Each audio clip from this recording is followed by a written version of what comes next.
Hey, everybody on Facebook and everybody on Instagram. Welcome to the True Mental Health Show. I'm Crystal Crawford. This is my friend, Dr. Janine Kreft. Joy. I am feeling so much better. You guys may not know, but like the last 2 episodes, I've been doing quite sick. So I couldn't talk. It's hard. I'm back. Hi. You're here. Yeah. I know. I was like, she's back. There she is. So where do we want to start today, Missy? There was so much coming up around collectively around being able to just say what is. Like, first, I'm noticing like the people pleasing thing is just a lot of people are talking about it lately. Yeah. But recently, like I think I was telling you maybe a month ago, I did a TikTok where someone was very quite directly ending a friendship with someone, like saying things like, this is just no longer light for me. It's no longer creating greater. And so I'm just going to, move on. Yeah. And it was very triggering for some of the TikTok audience who went into a lot of, oh my God, that is so mean. How could you ever say that? I would always just ghost and, or lie to them. So I was like, holy cow, what is that people feel the need to ghost, lie, and just not say what is? And there were a few brave souls in there that said, well, I kind of liked it because then I know exactly where I stand. Just a few crickets. So I'm wondering if that's been coming up for you, because that's certainly coming up in my world. Yeah. Yes. I would say, I don't know if I've ever lived in such a time as this, where saying what is creating all kinds of things in the world. You could take it from the macro down to the micro, and it is like the topic, because many people are getting deplatformed for saying what is. And whether or not they're right, there's an immense amount of censorship. But if we take it down from the macro to even our lives, you could look at how much have you censored yourself or just edited what it is that you're willing to say and not willing to say based on other people's reactions. And I had a huge personal epiphany, last week with an old acquaintance of mine that got back in touch. And it had been a while since we talked. So with that in place, the difference between who I was when we talked previously and then who I am now was pretty staggering. And it was one of those experiences where I got to really see ever so much more clearly that saying what is for me was not a choice that was on the table if this relationship were to stay intact.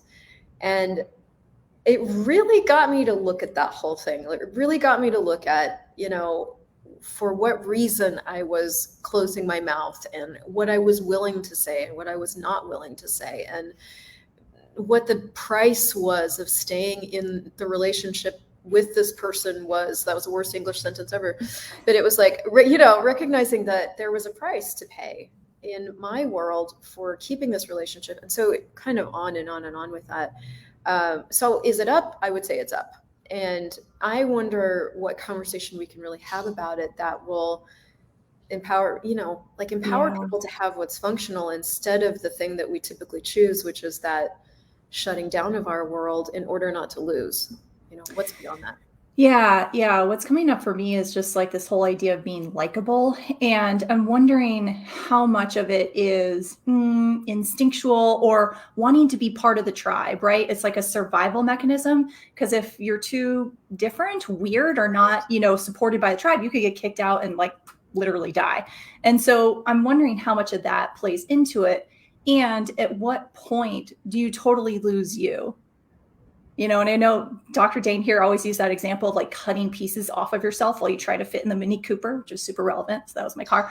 But like cutting pieces off of yourself. And I was just starting to see where, yes, certainly now I'm more willing to say what is than I was maybe a couple years ago. And I'm still in certain areas not saying it exactly as I see it, or I'm still trying to moderate it enough so that it's palpable or digestible or whatever. And then at some point, right, we just lose us, like our unique signature is no longer expressed in the same way. And so that's what I'm wondering is like, where is that place where it's functional?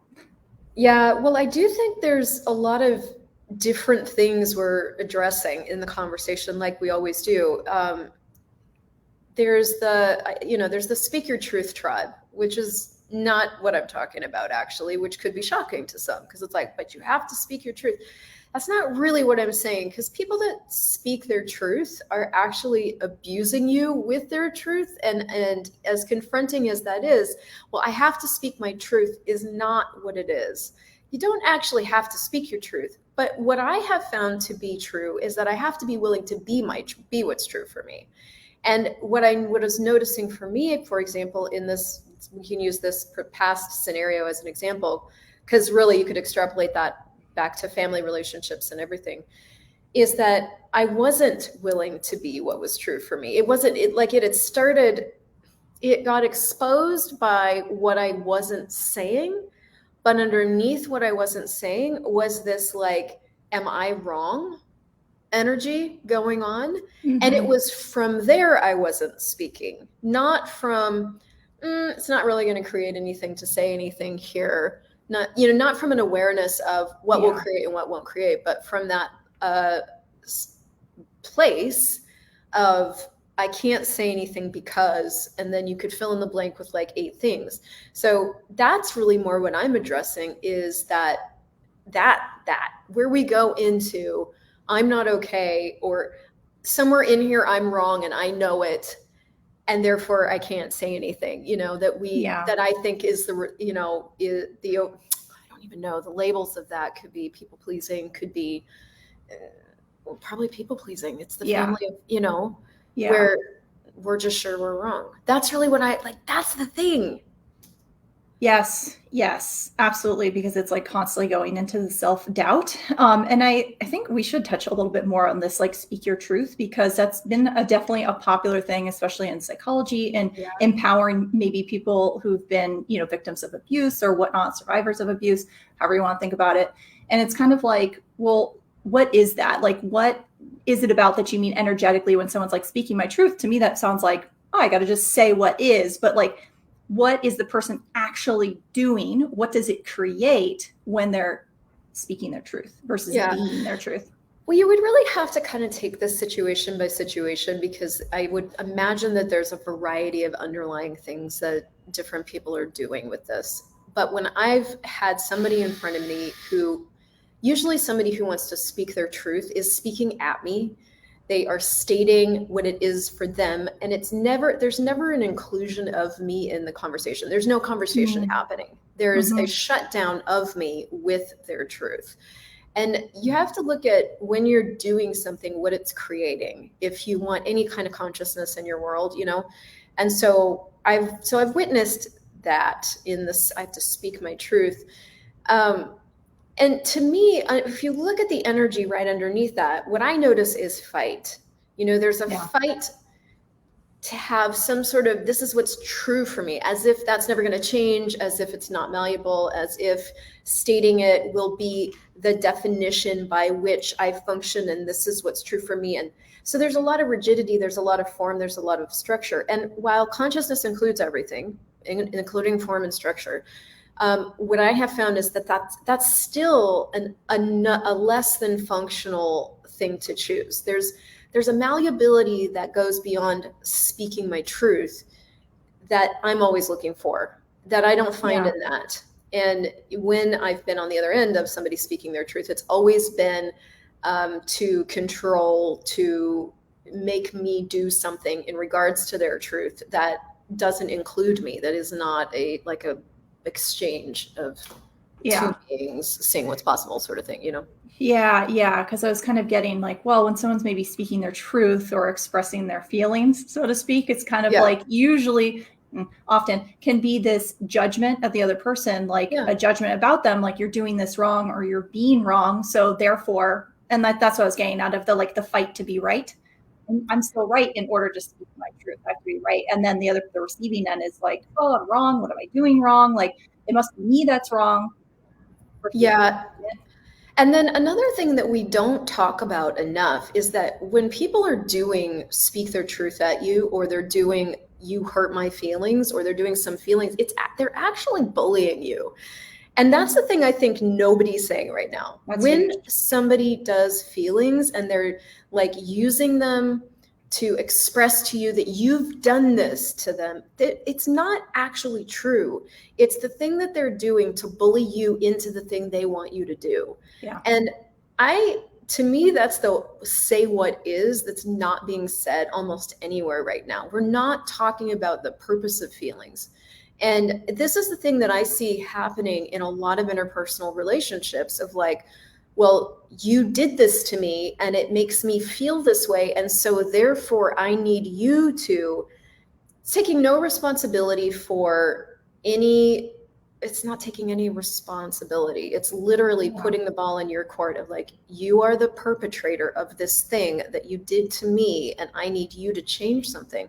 Not going, what did I contribute to this and what can I be that's different here, which is a totally different energy to it, and includes the other person in a way. It includes you, it includes them, right? Like if you look at the two energies of ways of doing things, they have a totally different energy. And so, God, what would it take to start recognizing feelings for what they're being used for? Yeah. Even. Because I've been the person on the other side. I've done feelings at people, and every time I do them, I'm controlling. And I've also been on the other side of them, and every single time I'm on the other side of them, that person is attempting to control me. So all we have is this like power over each other with our feelings. And I'm like, what else is actually possible here? And is anybody else interested in a different conversation? Yeah. Well, man, I'm just really getting that in the sense of like all these kind of pop ideas, like someone just mentioned cancel culture, right? Or like intent versus impact or things like that. And they're really just like, they're coming from a place that's like black and white. Yeah. And in psychology, we talk about gray area. And if people are functioning from either or, not and, then we're missing a huge piece here, right? Because if it's like totally projecting all responsibility onto somebody else with how I feel, then I will forever be disempowered in how I show up. And so for me, this is where choice has been such a gift in the sense of like, I'm completely empowered in how I respond and what I can choose to do next. No, maybe I don't have conscious control over everything that shows up, although we can maybe argue that. But like, what else could I choose? You know what I mean? Well, no. I mean, and this is the thing, is like, you got to look for the truths with the lies attached, because the truths with lies attached are always going to be the stickiest, right? There's going to be like, but wait a minute, there's going to be something that sticks you and something that's true. So we got to like throw that back into the conversation. You said something and I was going to about like everything that shows up. If it's like a reflection of what I'm being or something that I'm attracting. Well, okay, talk to me about that. Yeah. Okay. So nothing happens to you. You create everything. That's how it works. Let's look at that let's go really extreme and look at a little child who chooses to be, born into a family of abuse. Did they create the family that abused them? No. But you could look at, is it light to look at they chose that family to come into, and that something about that family created what they needed to have in their life. Now, I know that's a massive example. Like, why would you start with that one? But let's go to the most extreme thing and look at, for sure.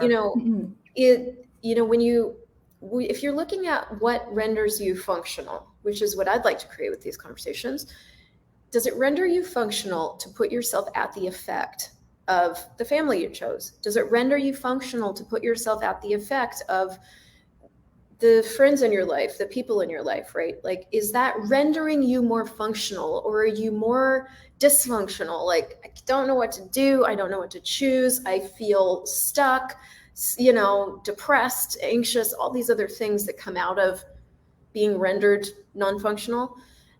So that's the thing. That's the thing you kind of got to take with you on these conversations and go, yeah, okay, that is weird, but there's a lightness to it. There's a something that does. So, forgot where I was going again. You said something brilliant.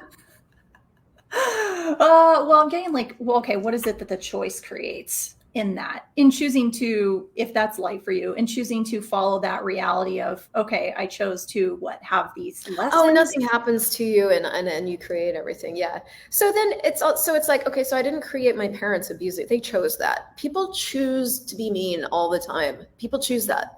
They choose it because they choose it because they choose it. That's the ultimate in understanding anything, which drives people crazy, but that's true, right? So it's like, if I walk in the path, let's use nature. Rattlesnakes bite. That's what they do. That's how they are. That's what they are. So if your awareness is what's going to empower you to walk around a rattlesnake, and unawareness, it's what's going to render you at the effect of the rattlesnake because you chose not to look down and be aware that rattlesnakes like to live where you're walking.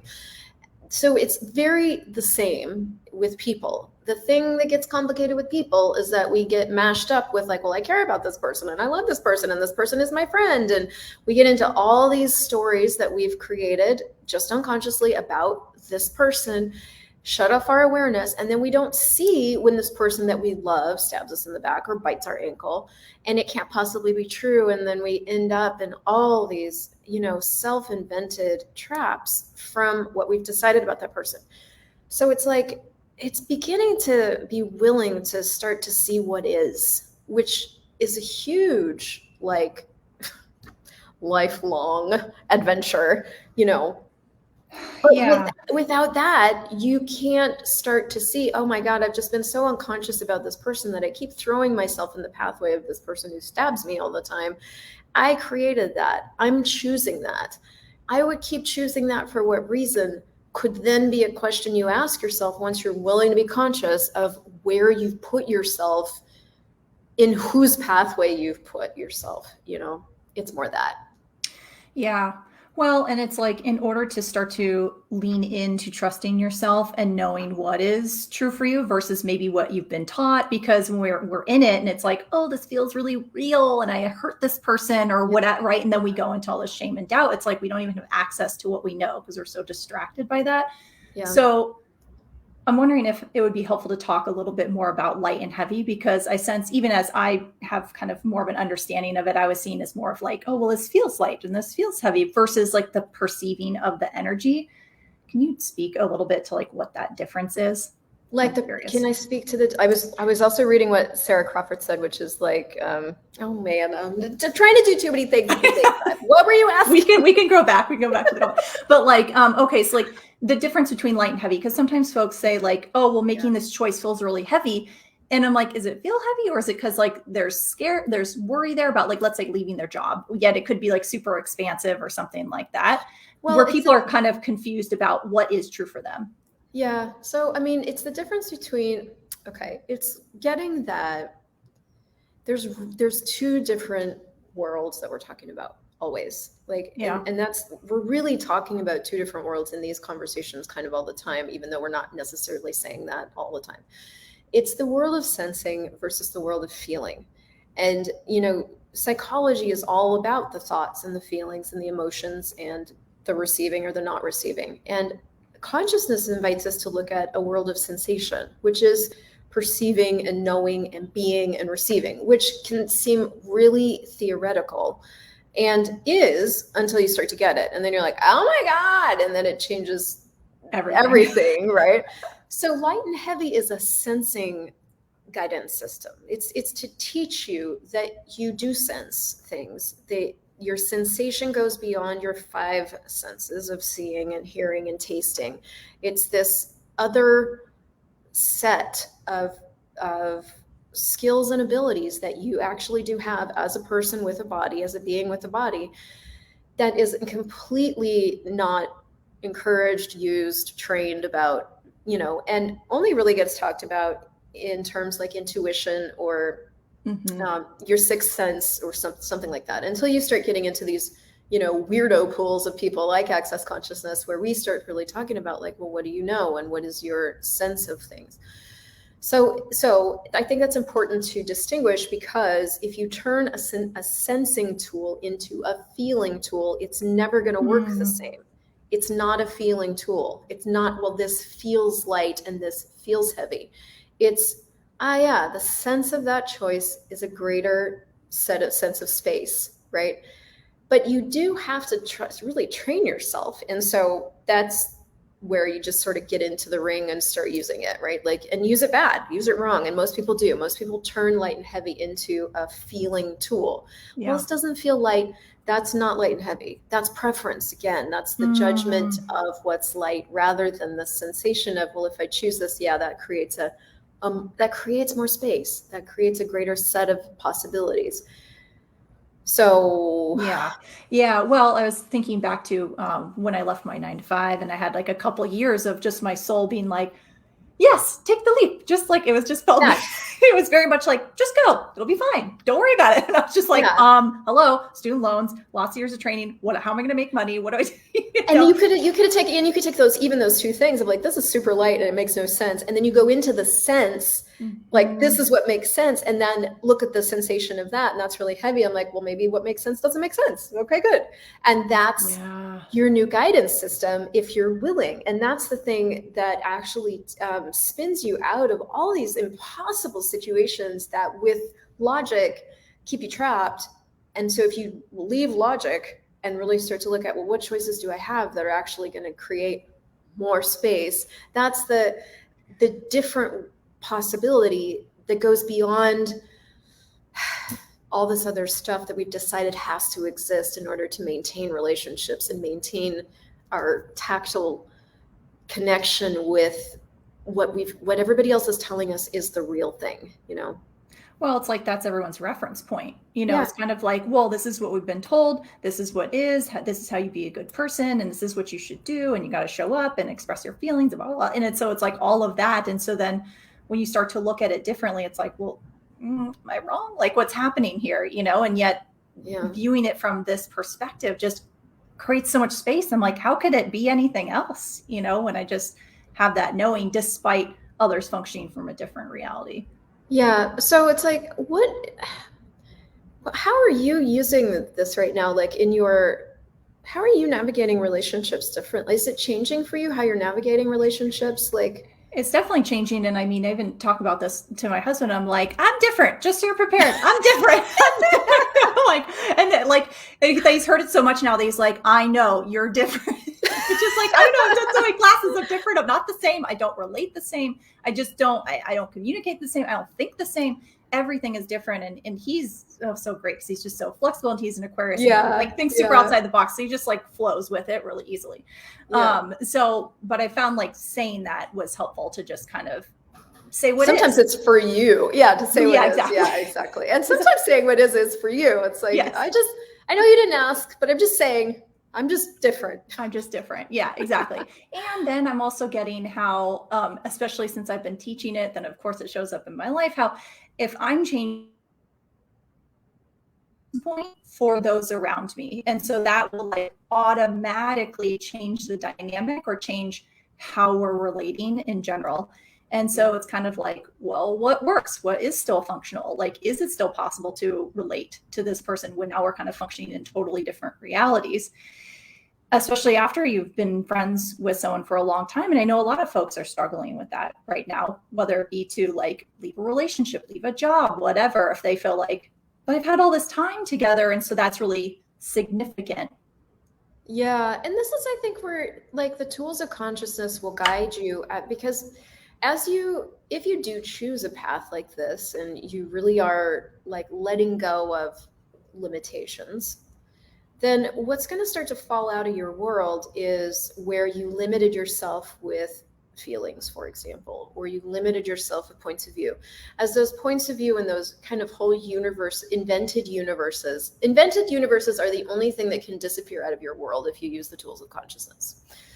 So as they disappear and they go, then what you're left with is what's true, but you haven't really learned how to function with what's true. And so it's kind of awkward because it turns out a lot of your relationships were built on what both of you invented as real and true. So like in my family relationships, for example, we had invented that, we had to feel our feelings and tell the truth and ask for our needs to be met. We had this whole dynamic that wasn't working, but it was what we had made real and true.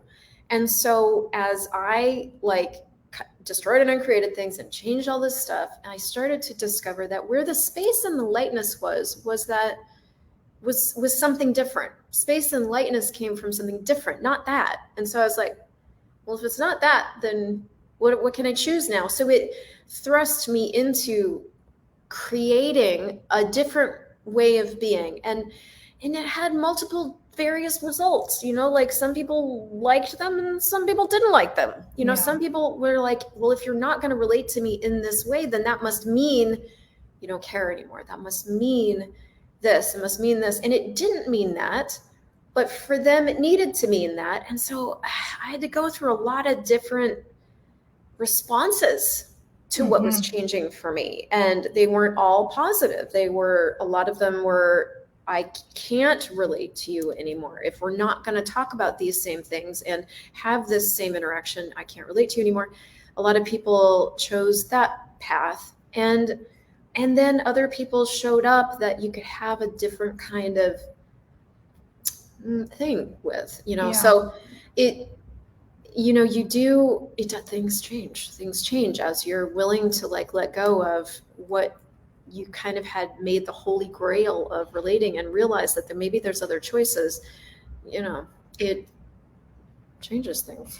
Yeah. Well, and it's kind of like everything from the pantheon of 2020 and beyond has really just like magnified this kind of where everyone's functioning from. And then, it's not like this stuff wasn't existing before. It's just kind of like we weren't all as conscious to it, is my sense, or just in general collectively. Versus now we're seeing more of it, or it is creating more of that. And especially with the whole idea of like people being censored and whatnot and not completely able to speak exactly what is. And it's like, what are we creating here? And I think it's, more than ever, you really have to look at, well, what will it, like, there is a time to say what is. There is a time to say what is. There is a time to be vocal about what needs to be said that very few are saying. And I look at that all the time with what's occurring in the world. I always look at, like, is now the time to state something, to not even to take a stand, but to say out loud what's true for me. Yeah. And what I know is true. And what I know is, like, there are the things that we know are true. And the way that we would like to see the world. That's also what's true for me, is like the world I want to live in has a lot more kindness and caring and inclusion and, no censorship, and people standing up for treating people with regard and honoring and gratitude and trust and vulnerability. That is the world I want to live in. And I am the ambassador of that world. I'm the harbinger of that world. And so there are those moments where you're being it, and is it time to verbalize that in a different way? And then there's the time to be silent, and silence creating a greater effect. And so it isn't ever that one thing is greater than another thing. But it is starting to be what is, and to be willing to be what is in the face of other people bullying you with their feelings, bullying you with their points of view, bullying you with the controls that they need to feel like they're okay. Yeah. And receiving it as what they're attempting to do, but never giving up you. Yeah. And that's what I would wish for everybody. It's like, what would it take? What would that take? Yeah, the word that pinged for me as you were talking was inclusion, just the energy of that, because I got that just a lot of even how folks are functioning from or where they're at, like it's kind of like almost in service of what they think they're fighting for, inclusion, but it's then does the complete opposite with like canceling and all that stuff. That is literally just excluding, groups of people that if like you don't see reality like I do, then you're out kind of thing. Right. It's kind of like, what else is possible here? It's like, if we're going to create a greater reality together, we all have to come together and be, understanding, willing to hear, acknowledge, what is that, like other points of view? Yeah. And do we have to come together, or do we need to recognize? That's another thing just to look at. It's like, do we have to come? Can we create more together? Absolutely. Yeah. Will we all be together on this? No. And so it's like that simultaneity of being willing to be all by yourself while recognizing that you you can have an effect with what it is that you know and what it is that you are. And are you willing to have that effect? Or do you need to shy away from and hide what it is that you know in favor of keeping in place a relationship, a culture that you don't want to change? I mean, anything that you want to hold in place. And what's going to be life worth living for you? So yeah, and I think we could so easily like tumble over into a conversation about fight versus choice, because that's kind of the next thing, but Sure. maybe we will Next time. Episode 332. I know, right? What have you got going on? What are you inviting people to? What's going on? Well, my goodness, I have a month of change going on right now in the Infinite Being School, which is free with some really fun, we're opening the vault to a lot of my products, so some really fun sales. So you can check that out at infinitebeingschool.com. Yeah, and you've got stuff? Yeah, I'm doing a quickie flash sale right now, self-love flash sale. So if you're wanting to invest in yourself, a little nervous system regulation, subconscious pre-programming, and I have 3 intro access classes that I'm doing next week. Those are also on sale. Yeah. So if you're wanting more of the access conversations, I'd love to have you join. Yeah, and also, guys, Janine's about to be a certified facilitator with Access Consciousness as of this weekend. So next week we're gonna party because we got 2 facilitators. I have SOP after that, but it's almost end of the month. Yeah. So logistics. That's exciting too. Cool. Thank you guys so much for watching. If you got anything out of it, I'd be so grateful. If you'd like it, comment on it, share it with your friends, and I adore you. We'll see you next time. See you next time. Bye.